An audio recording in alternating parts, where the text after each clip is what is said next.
Between 1995 and 2011, the global conversation around climate change basically shifted from this fringe scientific concern into a full-blown panic. Right, an absolute international panic. Yeah, global carbon emissions were surging everywhere. Yeah. You had industrializing nations burning coal at unprecedented rates, and, Western countries were just struggling to curb their addiction to cheap gas. Which was basically the baseline expectation for any industrialized economy at that time. Exactly. But right in the middle of this escalating crisis, Japan appeared to pull off something that looked entirely impossible. Yeah, their numbers from that era are still wild to look at. Like, while the rest of the world is pumping out record levels of pollution, Japan's carbon dioxide emissions barely moved at all. They basically flatlined. Yeah.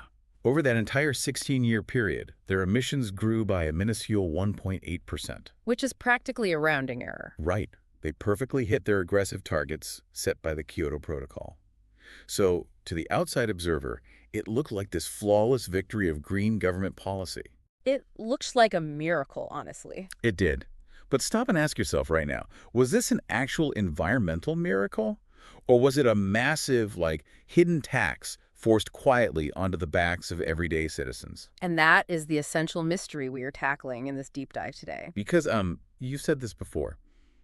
In economics, miracles don't actually exist. No, they really don't. I mean, the math always has to balance somewhere. Right. When you see a perfectly flat emission line in a highly developed modern society while the rest of the world is just spiking vertically, well, someone is paying a very heavy price to keep that line flat. Uncovering exactly who is paying that price and, how they're being forced to pay it is our entire mission today. And to do that, we are tearing apart an incredibly dense working paper from the National Bureau of Economic Research. Yeah, written by 3 economists, Don Fullerton, Li Gan, and Miwa Hattori. Right, and we are looking at their stack of incredibly complex data to figure out the truth about how governments manipulate your driving habits. I think a lot of people, assume environmental policy is mostly about hugging trees or building solar panels. Yeah, the nice visible green stuff. Exactly. But as we dig into this source material, it becomes really clear that environmental policy, at least at the ground level, is actually a brutal, calculated psychological game. A game played directly on your wallet. Yes. It is entirely about leverage. It's about understanding human behavior, mapping out the hidden costs of well-intentioned policies, and figuring out exactly how much economic pain a society will tolerate. Before it just fundamentally breaks. Exactly. To understand how this game is played, we have to look at the master chessboard these researchers used. Which was Japan itself. Right. They used an entire country of over 120 million people as a massive, complex laboratory. Yeah, they didn't just pick Japan for the scenery. But I want to push back on that starting point for a second. Why Japan? It's a fair question. If their goal is to understand global transit and universal human behavior, why not? The U.S. car culture here is practically a religion. Oh, absolutely. Or even Europe, where public transit is deeply ingrained. Why focus entirely on this one specific island nation? Well, Japan presents the ultimate high-stakes, pressure-tested environment for this specific kind of research. Okay, how so? Think about the physical constraints of the country. You have these incredibly dense urban centers like Tokyo and Osaka. Right. And they sit right alongside sprawling, rural, mountainous regions like Hokkaido. Oh, so you get a really wide mix of lifestyles. Exactly. That geographical diversity creates a culture of highly varied car ownership. Meaning some families need tiny microcars just to navigate narrow city alleys. Yeah, and others need larger, more robust vehicles for the mountains. But more importantly, Japan had a pre-existing, heavily enforced gasoline tax. Oh, right. The baseline tax. Yes. That baseline level of taxation acts as an accelerant for economic research. It basically means the population is already highly sensitive to the cost of driving. So every single policy tweak the government makes creates a measurable ripple effect across the whole economy. Exactly. It amplifies human behavior so researchers can actually see it. It's like a highly constrained environment where the variables are easier to track because the boundaries are so firm. Yes. But before Fullerton, Gan, and Hattori could even begin their experiment in this lab, they had to confront a massive problem. A problem that exists in every single country on Earth. And one that environmental regulators absolutely hate talking about. Right. The paper points out this insane contradiction. Why is it so easy for a government to punish a massive, dirty power plant, but seemingly impossible to properly police the car parked in your driveway. It comes down to a fundamental difference in the physical nature of the pollution. We naturally group cars and factories into the same mental category. Sure, they both burn fossil fuels. Right, they both emit carbon dioxide, and they both release toxic local gases. But from a governance perspective, they are entirely different beasts. Because factories are fixed targets. They literally do not move. Exactly. You know the exact GPS coordinates of the smokestack. And because you know where it is, you can just physically attach an emissions monitor to it. Yeah, a continuous monitoring system. You can measure the exact output of sulfur dioxide or nitrogen oxides second by second. Which allows regulators to apply what economists call a Pigouvian tax. Yes, the classic Pigouvian tax. Let's define that really quick because it sounds like heavy academic jargon, but the concept is brilliant. It's often just called the polluter pays principle. Right. The idea is that you put a specific financial price on every single unit of pollution emitted. If the power plant emits 1 ton of carbon, they pay a tax on that exact ton. I always like to think of this using like a roommate analogy. Okay, let's hear it. Imagine you live with a roommate who constantly leaves dirty dishes in the sink. It creates a massive headache for the whole apartment. That's the pollution. I think we've all had that roommate. Right. Well, a Pigouvian tax would be telling your roommate, hey, for every single dirty plate I have to wash, you owe me $2. Oh, that's perfect. It's a direct penalty tied to the exact amount of mess they create. Exactly. And the beauty of that tax is that it provides the most efficient possible incentive for the factory to change its behavior. Because the government doesn't tell the factory how to clean up. No, the factory management just looks at the massive tax bill and decides what is cheaper. Right. They ask, should we pay the tax? Or should we buy higher quality fuel? Or install chemical scrubbers? Or just reduce overall production. The market finds the cheapest, most innovative way to solve the problem. But cars completely destroy that logic. A car is a moving, mutating governance nightmare. Think about applying that roommate analogy to a city of millions of people. Right, all leaving dirty dishes in completely different sinks. At random times of day while moving at 60 miles an hour down the highway. You just cannot attach a cheap, reliable, and tamper-proof emissions monitor to millions and millions of individual exhaust pipes. Especially not during the 1995 to 2011 window of this study. And frankly, even today, the technology to constantly stream verifiable tailpipe emission data to a central tax authority is just way too expensive. Or structurally imperfect.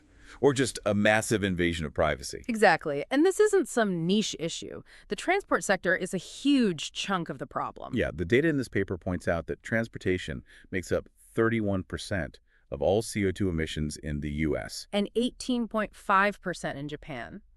We are talking about the primary driver of climate change here.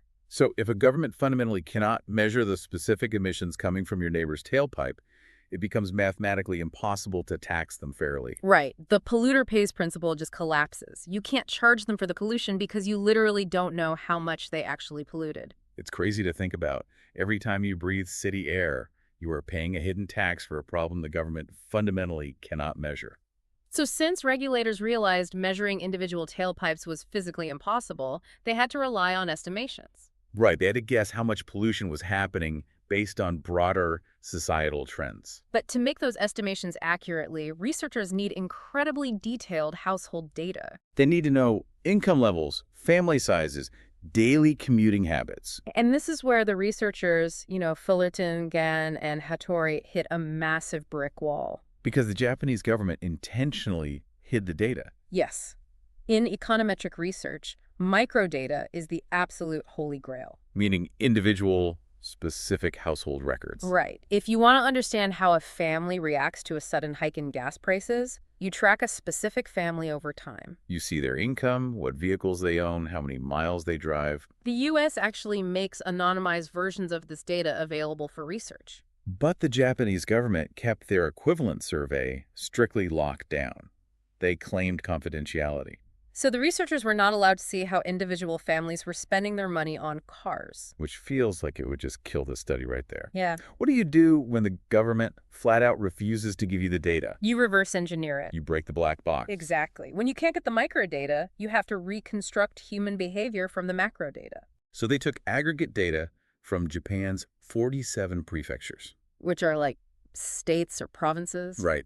They looked at the average household data within a particular prefecture over a 3-year period. Giving them 141 unique macro-level observations. And from those broad averages, they built this insane mathematical model designed to guess 2 distinct human decisions simultaneously. The discrete decision and the continuous decision. Right. Let's make sure the mechanics of this are clear because it's the linchpin of the whole study.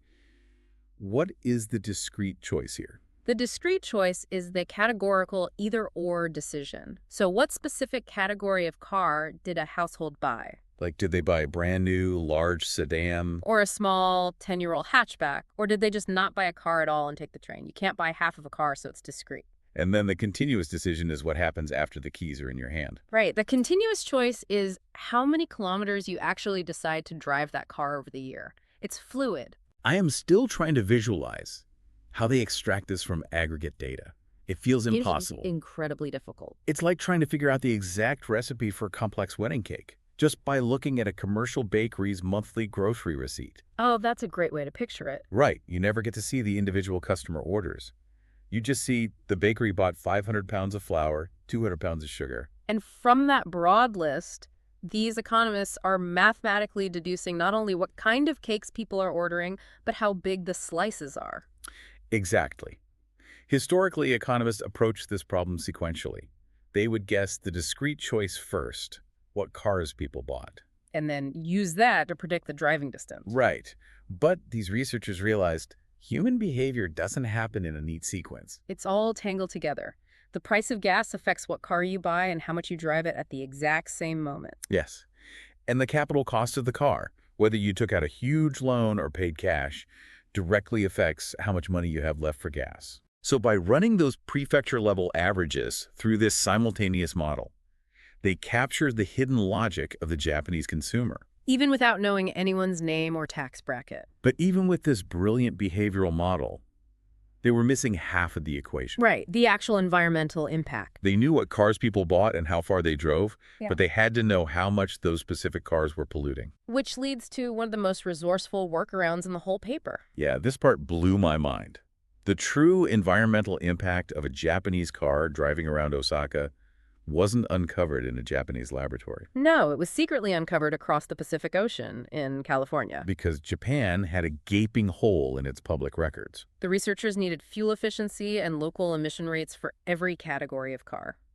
And Japan only publicly tested brand new cars, right? Yes, the data for new vehicles was pristine, but the government had zero public data on the real-world emissions of older, used cars actually driving on the roads. And a 5-year-old engine behaves very differently than a 0-mile engine. Dramatically differently. So the researchers turned to the California Air Resources Board, or CARB.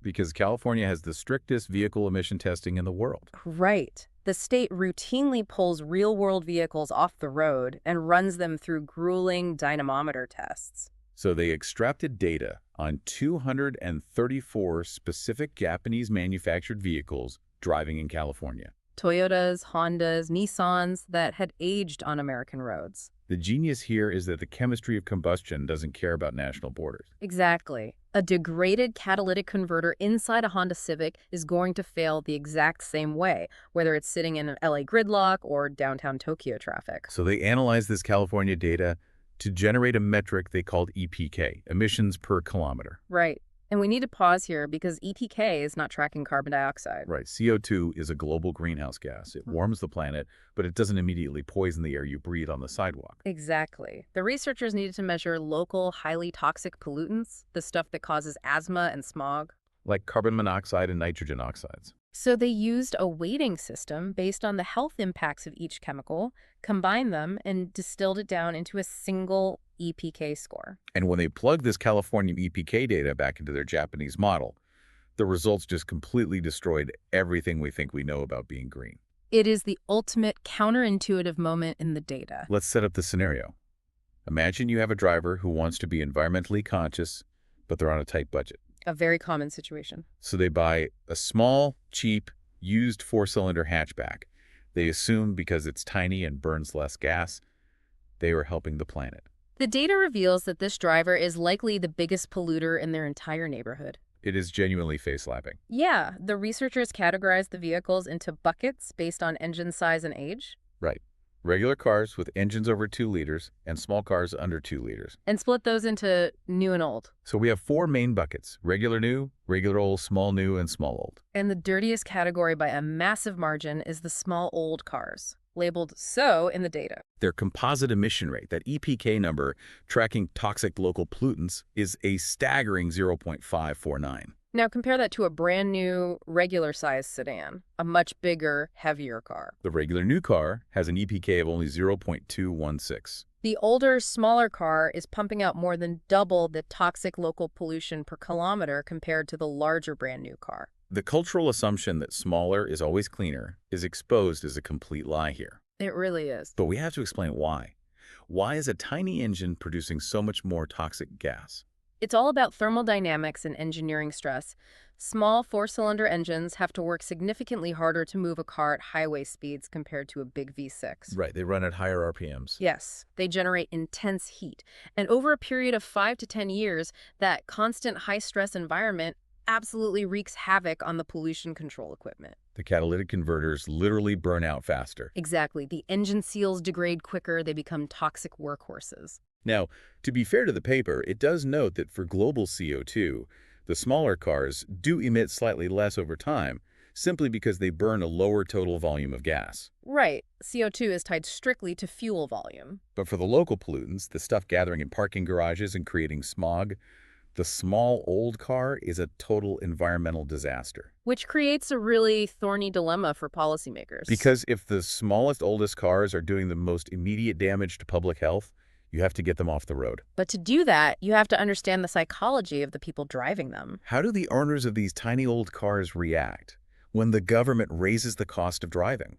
This brings us to price elasticity. Right. Behavioral pain tolerance. Exactly. How much does the price of gas have to increase before you fundamentally change your behavior and stay home?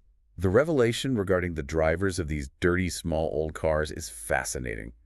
They are hypersensitive to the price of gas. The paper lists their elasticity at negative 2.713. Meaning, if the cost of driving goes up by just 1%, these owners cut their driving distance by nearly 3%. They react violently to price hikes. They are the absolute first people to pull off the road when gas gets expensive. The surface-level assumption is simply that people driving cheap, older cars have lower incomes, so they literally can't afford the extra gas. But the paper suggests it goes deeper than that. It's about the perceived value of the trip versus the value of the car. Think about it. If your old subcompact car is only worth a couple of $1,000 and you spend $50 to fill the tank, that single purchase represents a highly visible, significant percentage of the total value of the vehicle. The ratio is totally skewed.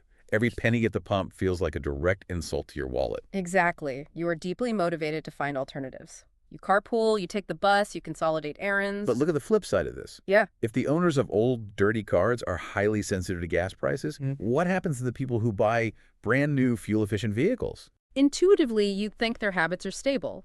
They bought a clean car, they're insulated from gas prices, so they just do their normal commute. Right. But the behavioral data for new car owners is terrifying. It completely undermines modern fuel efficiency standards. It's the rebound effect. Let's unpack that because it's crucial. The underlying theory dates back to the 19th century to an economist named Jevons. Right, studying coal consumption in England. He noticed that when engineers invented vastly more efficient steam engines that required less coal, the overall national consumption of coal didn't drop, it exploded. Because the energy became cheaper to produce, so industry found a million new ways to use the engines. Yes. Increased efficiency leads to increased demand. It's the Jevons paradox. And the researchers found this exact paradox happening on the streets of Japan. The distance driven by owners of new, regular-sized cars reacts with extreme elasticity to the per-kilometer cost of driving. The paper clocks their elasticity at an astonishing negative 11.23. Let me put that in perspective. It means when governments mandate stricter fuel efficiency standards and cars burn less gas per mile, people respond by driving like absolute maniacs. they drive drastically more. That is the psychological trap of green technology. Because if you give a driver a highly advanced hybrid, The cost for them to drive a single kilometer drops significantly. And because it's so cheap, the psychological barrier to driving just vanishes. They don't pocket the savings. No, they justify entirely new behaviors. They think, well, my new car gets 50 miles to the gallon, so why don't we drive 3 hours out of our way this weekend just to go to that specific beach? The technology effectively subsidizes their desire to travel. The better the engineering, the less it hurts to press the accelerator. So their total vehicle kilometers traveled skyrockets, practically erasing the environmental gains the efficient engine was supposed to provide. So policymakers are staring at this massive contradiction. Right. The drivers with the dirtiest cars will easily stop driving if you raise the cost of gas. But the drivers with the clean cars will drive to the ends of the earth because their vehicles are so efficient. How does a government force both groups to reduce overall emissions? Historically, they reached for the heaviest, bluntest weapon in their arsenal. The national gas tax. Yep, the government's favorite tool. From an administrative standpoint, it's a dream, right? Oh, absolutely. It's incredibly cheap to collect, almost impossible for a driver to evade, and it raises massive revenue. So the researchers ran a simulation. Policy Simulation 1. What happens if Japan simply doubles the existing gasoline tax? The model predicts a staggering 40% reduction in total driving distance across the entire country. Now, if you are an environmental regulator looking purely at a spreadsheet, a 40% reduction looks like a monumental triumph. You've successfully cleared the air. But if you look at the socioeconomic reality of how that reduction was achieved, it is a brutally violent policy. It is brute force emission reduction. It's like trying to cure a paper cut with a sledgehammer. Who actually absorbs the pain of a doubled gas tax? It isn't the corporate executive expensing their travel. No. It's the working-class commuter who lives in a rural prefecture with zero public transit. It's the single parent trying to drive their kids to school and get to shift work. A doubled gas tax forces a massive segment of the population to literally stop participating in the economy. It confines them to their homes. And this introduces the severe problem of regressive taxation. Right. A flat tax on gas takes a vastly higher percentage of disposable income from a low-wage worker than a high earner. It doesn't surgically target the pollution. It punishes the fundamental act of mobility. And politicians aren't blind to this. Yeah. They eventually realize voters despise massive gas taxes. The political blowback is usually fierce. So governments attempt to get clever. They look for a proxy. They think, okay, we can't punish people at the gas pump, and we still can't measure individual tailpipes. But we can easily measure the physical size of the engine block inside the car. The logic seems bulletproof on the surface. Big, roaring engines must produce massive pollution, so we will aggressively tax the size of the engine. This brings us to Policy Simulation 2, which really exposes the displacement delusion. Right. Japan, like many countries, already utilized a tiered annual car tax based entirely on engine displacement. The physical volumes of the engine's cylinders measured in liters. If you own a small 1.0-liter engine, your annual tax bill is relatively low. But if you own a larger 3.0-liter engine, you pay a severe premium just to register the vehicle. So the researchers modeled what would happen if the government drastically increased this engine size tax. Targeting the larger vehicles. They mapped the environmental impact, and the resulting curve on the graph is just embarrassing. It completely flatlines. The simulation proves that increasing the engine displacement tax changes local toxic emissions by less than 0.005%. It is a statistical irrelevance. The policy does virtually nothing to clean the air. It's a total scam. The government is charging citizens thousands of extra yen every year under the guise of environmentalism, and the atmosphere doesn't even notice. Why does taxing the engine size fail so completely? Because the whole premise is based on a flawed, outdated correlation. As we established with the California data, the physical size of the engine has very little direct relationship with a vehicle's output of toxic local pollutants. Right. The small, older four-cylinder engines had a toxic emission rate of 0.549, while the large new engines were way down at 0.216. By heavily taxing the larger engine, the government is actually penalizing the cleaner technology. And an annual tax based on engine size does absolutely nothing to change how a person drives on a daily basis. It falls victim to the sunk cost fallacy. Exactly. If a driver is forced to pay a massive 50,000 yen tax in January just to legally own their car, that money is gone. It's a sunk cost. When that same driver wakes up on a Tuesday in March and decides whether to drive to the grocery store or walk, The engine tax has zero impact on their decision. The per-kilometer cost of the trip hasn't changed at all. The engine displacement tax is just a regulatory mirage. It's an illusion of green policy that acts strictly as a wealth tax. So the gas tax crushes the working class, and the engine tax is a mathematical fraud. If a government genuinely wants to go green, what lever is left? If you want people to go green, don't tax the gas and don't tax the engine, tax the birthdays. Okay, policy simulation 3, the age tax. Yes. The researchers tested a scenario where the government aggressively penalizes a vehicle purely for getting old. Because every car owner has a breaking point. Right. Think about your own breaking point. Imagine you have a 15-year-old car. It runs fine, but it needs repairs. At what exact dollar amount of annual registration fees would you finally throw your hands up, decide the car is a financial liability, and junk it? The researchers used their simultaneous model to locate that exact mathematical cliff for the Japanese public. And when they simulated hitting older vehicles with progressively steeper annual taxes, the behavioral shift was profound. Unlike the failure of the engine tax, targeting the age of the vehicle caused a spectacular plunge in the market share of the dirtiest category on the road.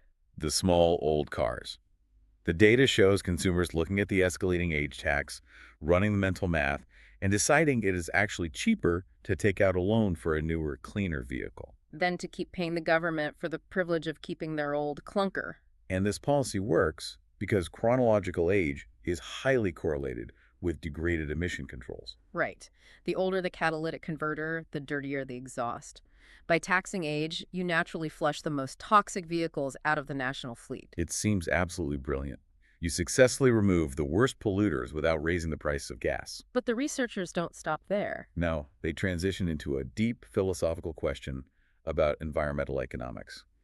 How much societal pain is acceptable to achieve a green goal? This introduces the concept of the marginal cost of abatement, or MCA. Let's break down MCA because it sounds intimidating, but the logic is highly relatable. I call it the pain-to-gain ratio. That's a great way to put it. It attempts to measure exactly how much human happiness or consumer value must be destroyed in order to remove exactly 1 single gram of pollution from the atmosphere. Economists measure this destroyed value as deadweight loss. Right. When a government imposes a tax, it warps natural human behavior. People give up trips they otherwise would have taken. They buy cars they otherwise wouldn't have preferred. That loss of utility is a real cost to society. And when you evaluate policies through the lens of the pain-to-gain ratio, you arrive at another stunning conclusion. Remember how doubling the gas tax reduced driving by 40%? Yeah, it seemed highly effective. But when charted on the MCA, the gas tax proved to have the highest deadweight loss of any policy tested. It is fundamentally the most expensive, destructive mistake a government can make. Why? Because you have to look at Japan's starting point. During this period, Japan already possessed a massive baseline gasoline tax of roughly 53.8 yen per liter, which effectively doubled the raw market price of the fuel. So the public was already operating under extreme financial pressure. And in the mathematics of taxation, economic pain is not linear.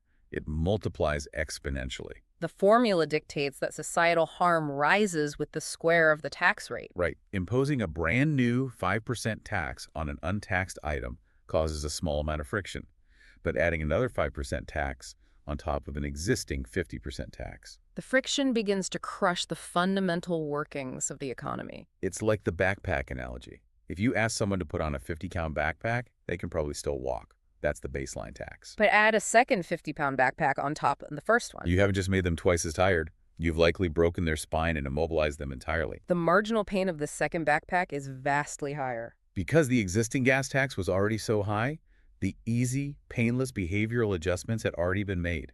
Anyone who could easily take the train was already taking the train. To squeeze even more emission reductions out by raising the gas tax again, you force citizens to abandon highly necessary, highly valuable trips. The cost to society to avoid that next single gram of pollution becomes astronomical. Over 5,000 yen just to abate 1 additional gram of pollution per household. Squeezing the gas pump harder is the absolute worst lever a politician can pull if the country already has a high gas tax. Knowing this, the researchers graphed every policy simulation to compare their pain-to-gain ratios. They graphed the massive cost of the gas tax, the uselessness of the engine tax, the relative success of the age tax. And they searched for the path of least resistance, the lowest possible curve. And they found a clear winner.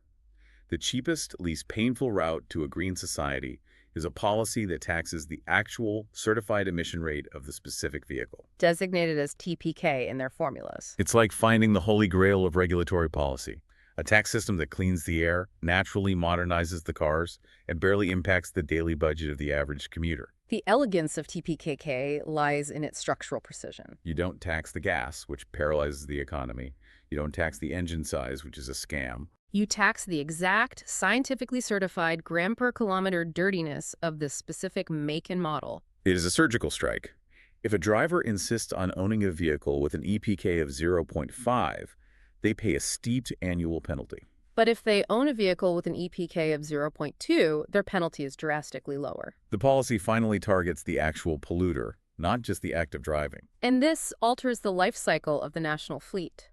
The tax is inextricably linked to the vehicle's specific emission profile, so it permanently alters the capital cost of owning a dirty car. Every single year, the dirtiest cars become increasingly expensive to keep on the road. The public runs the math, realizes the dirty old car is a financial anchor, and willingly scraps it. But the true genius is it achieves this without punishing the everyday commuter. A worker who has a long commute but drives a highly efficient car isn't penalized. They aren't paying a punitive gas tax just because geography forces them to drive an hour to work. The policy rewards their choice of a clean machine. The marginal cost of abatement for this policy starts incredibly close to zero. It induces a natural switch toward low-emission technology with a very low initial destruction of consumer utility. It achieves the exact same environmental benchmarks as the brutal gas tax, but without the exponential deadweight loss. Japan served as the lab for this, but the implications are entirely global. And unfortunately, it seems like the rest of the world is failing the test.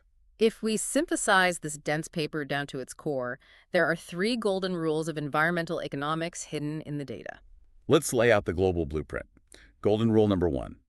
The price of fuel dictates how far a society drives, but it is a weak tool for changing what kind of vehicles a society buys. Vehicle choice is highly inelastic to gas prices. People won't rush out to buy an EV if gas spikes because the initial capital cost is simply too high. Golden rule number 2.